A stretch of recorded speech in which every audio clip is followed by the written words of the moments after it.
Something big is about to drop in Pittsburgh, as a new report from an insider has revealed a major update on one of the Penguins' star players and his future with the organization. We're going to break down exactly what Kyle Dubas' plan is heading out of this offseason into next season and why this team is in full fire sale mode all of a sudden. We're going to break it all down in this episode. But before we do that, a quick reminder to hit that subscribe button. For the percentage of you who are not subscribed to the channel, which is 68% of you, go down below, hit that free subscribe button because this is the place to be to keep up with everything to do with the Pittsburgh Penguins and the NHL. So let's dive right into it. We've been talking a lot about how, Brian Rust is on the trade block with the Pittsburgh Penguins. There's been a lot made out of that. And obviously, Rickard Rakell, he had a career year last year. He had 70 points, 35 goals, 35 assists.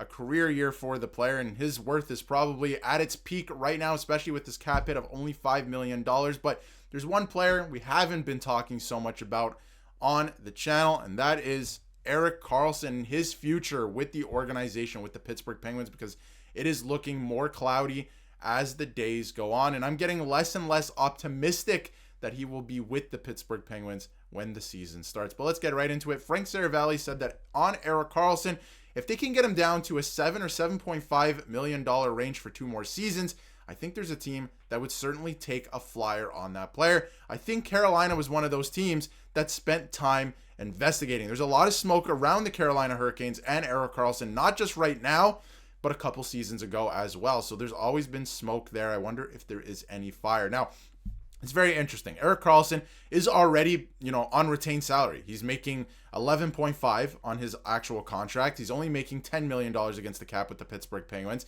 And if the Pittsburgh Penguins, which they can retain salary in terms of retention slots and, of course, the actual salary itself, they have tons of cap space. We'll get into that in a little bit as well. If they can get him down to 7 or 7.5, apparently there's a couple teams that could be interested in his services. And you can see here, Dubas, this is also from Frank Seravalli. Dubas has been asking for a ton for both Brian Rust and Rickard Rakell, which, by the way, as he should, he views them as assets. They are assets. Brian Rust scored 31 goals last season. Rickard Rakell scored 35 goals last season. He had 70 points, and they both make $5 million and $5.1 million respectively. And obviously, Brian Rust makes a little bit more with the $5.1 million, but still roughly the same cap hit for almost the same production for both of them, and they bring different things to the table, of course. But he goes on to say he's still asking for a lot for Erik Karlsson on the basis he's going to retain. So you're retaining salary. And Erik Karlsson, if you take a look at, the seasons that he's had, not just the seasons with the Pittsburgh Penguins, but last season in particular, there's a lot to break down and get into here. And I mean, listen, the first thing is his age. He's getting older. If you're going to move off of him, it's got to be now at this point. You know all the injury history with him, with the Achilles injury, of course. You still acquired him, and obviously he's just a couple years removed from an 101-point season with the San Jose Sharks. So obviously for good reason after that season. But again, last season he played all 82 games. So the injury thing, has it hindered his play? A little bit, but he's still playing in every game. It's not like he's having to manage injuries or anything along those lines, right? He has 11 goals last season. He had 42 assists for 53 points. And in both seasons with the Pittsburgh Penguins, the last 2 seasons, I should say, when, since he's been acquired from the San Jose Sharks by Kyle Dubas, he's hovered in that area in the 50-point range. So a sharp decline, of course, from 101 points. I don't think anyone thought he was going to replicate that amazing season. But, if you put him on a team where he can be utilized on the power play, he's still, valued as an asset, especially his defense has never been great. And he's still, I think, evaluated as a great offensive defenseman that can help a power play. Again, terrible plus minus last season. The team wasn't that great, but he can play a ton of minutes still. And he's, he averaged 23 minutes, just over 23 minutes of ice time last season on not the greatest team. And he put up 53 points and he played all 82 games. So over 23 minutes of average ice time, 82 games. Somebody's going to view this guy as a hot commodity. Now, is it the Edmonton Oilers? This is from Oilers Nation, a hypothetical trade that Darnell Nurse and Janmark for Erik Karlsson and Tristan Jarry. You get your goalie if you're the Edmonton Oilers to some degree. I mean, I wouldn't, if I was the Oilers, I wouldn't trust Tristan Jarry to bring you a Stanley Cup. I'll just leave it at that.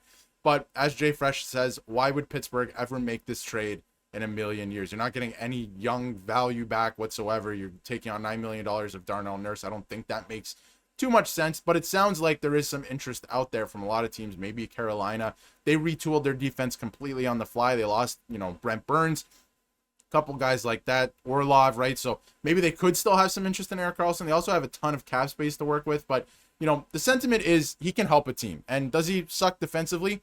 Yes, we all know this. Jay Fresh is saying right here, like he does. He's terrible defensively. We know this.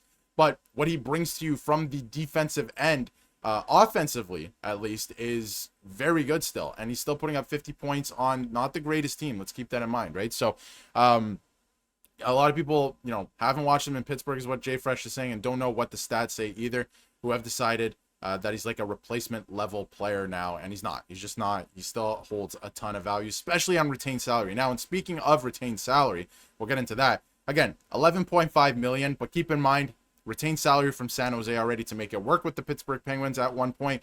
He has 2 years left.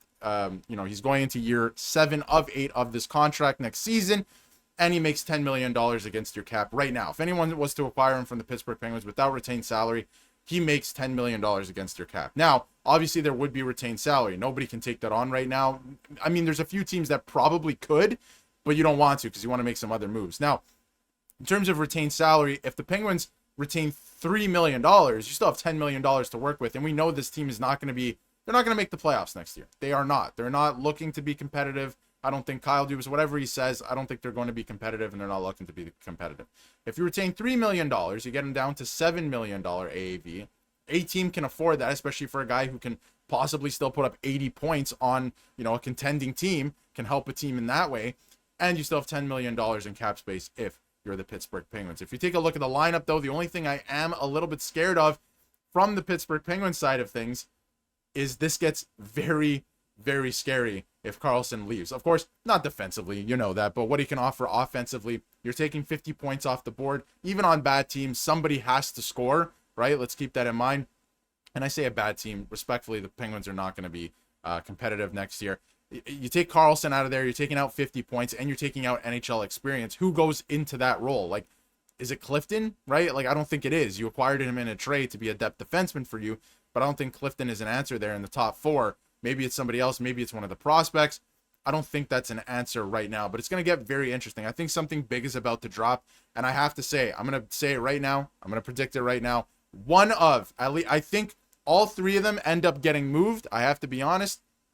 At least 2 of them get moved, but to start the season, one of Rickard Rakell, Brian Rust, or Erik Karlsson will not be on the Pittsburgh Penguins. And I think it could be Erik Karlsson at this point. Sounds like there is a lot of interest. And, a lot of teams want top 6 forwards, but Kyle Dubas does see all of them as valuable assets and won't give them up for nothing or spare parts. So it's going to be very interesting. Let me know in the comments how you feel about Erik Karlsson coming to, your team, the Pittsburgh Penguins, being moved from the Pittsburgh Penguins. It should be a very interesting rest of the summer for Kyle Dubas. Let me know how you feel in the comments. And if you haven't yet, hit that subscribe button so you can stay up to date with everything Pittsburgh Penguins and going on in the NHL.